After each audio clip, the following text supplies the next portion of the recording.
কালো পাহাড়ের আলো হরত বিলাল। হাবশি কৃদ্দাস। গায়ের রং কুচকুচে কালো, কিন্তু মানুষের বাইরের চেহারাটাই আসল চেহারা নয়, ভেতরটাই আসল।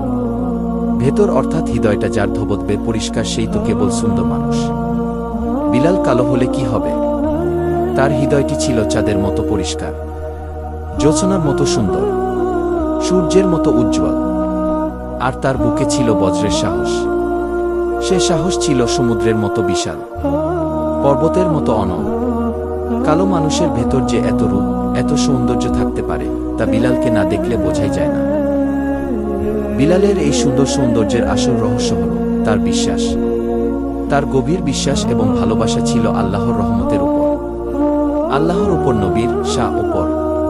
তার সকল আস্থা ছিল আল্লাহর রহমতের উপর, আল্লাহর শক্তির উপর। আর নবীকে শাহ তিনি ভালোবাসতেন প্রাণ দিয়ে।